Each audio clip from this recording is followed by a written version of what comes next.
umur hidup. Dengan demikian berarti tidak ada pesangon. Berarti RUU Cipta Kerja menghapus pesangon. Itu jelas di situ dikatakan. Bahkan penghargaan masa kerja dalam undang-undang sebelumnya nomor 13 diturunkan nilainya, dan penggantian hak buruh dihapus. Balik ke kesepakatan pasti pengusaha menolak. Jelas pesangon hilang. Yang ketiga adalah penggunaan outsourcing yang masif. Yang sebelumnya outsourcing hanya 5 jenis pekerjaan. Sekarang diperbolehkan. Sekarang semua jenis pekerjaan dan tidak ada batas waktu. Seumur hidup anak kita, para ibu yang susah-susah menyekolahkan anaknya, yang berjibaku pontang-panting mencari rezeki tambahan menyekolahkan anaknya, negara membuka ruang. Para agen, saya quote and quote, bukan berarti seperti itu, tapi quote and quote tanda petik, menjual buruh kepada pengusaha-pengusaha yang serakah itu. Karena sekarang bisa melalui agen bebas seumur hidup dan tidak jelas masa depannya.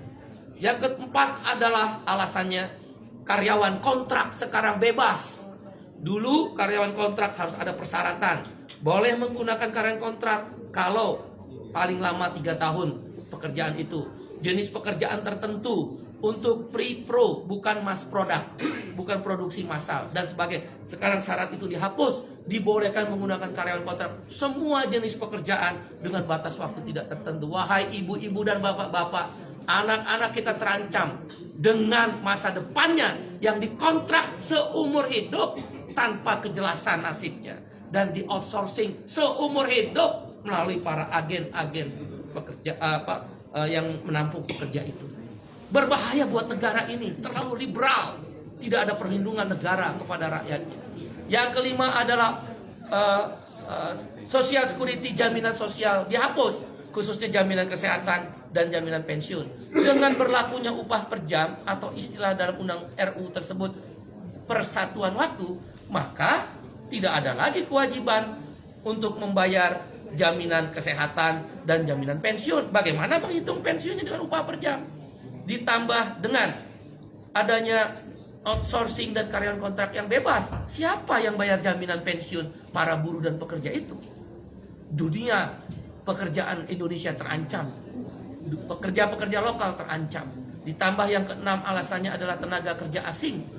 Dulu harus mendapatkan izin menteri, sekarang hanya sekedar pengesahan tanpa perlu izin menteri. Siapa yang kontrol bahwa buruh kasar tenaga kerja asing bisa masuk?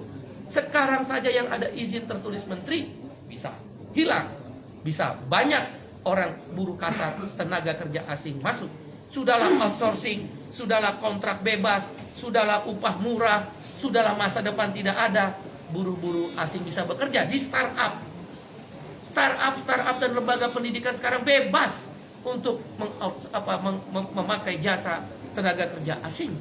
Itu berbahaya, mengancam pekerja lokal. Yang ketujuh adalah yang kita sebut dengan waktu kerja. Sekarang ini maksimal adalah 7 jam sehari dalam 6 hari kerja, Senin sampai Sabtu, atau 8 jam sehari dalam 5 hari kerja, Senin sampai Jumat. Dalam RUU Cipta Kerja dihapus semuanya.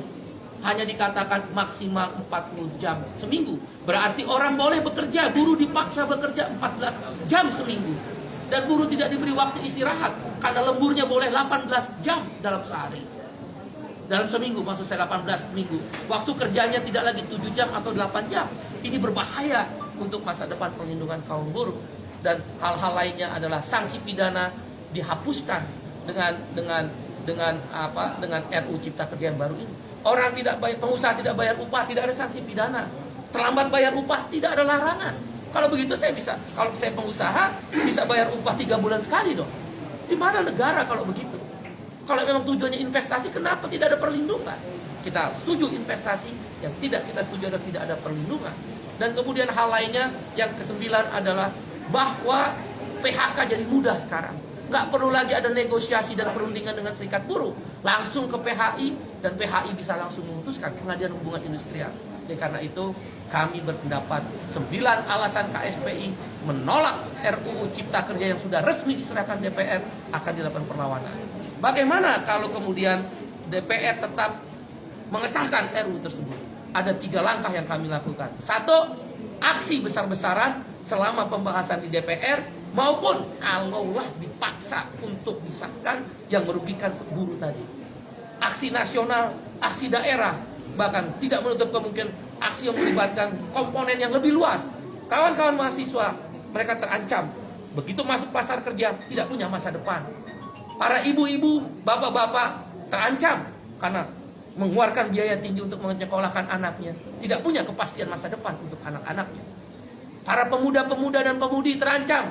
Nggak mungkin mau menikah karena outsourcing dan karyawan kontrak. Indonesia terancam, darurat terhadap kesejahteraan Indonesia.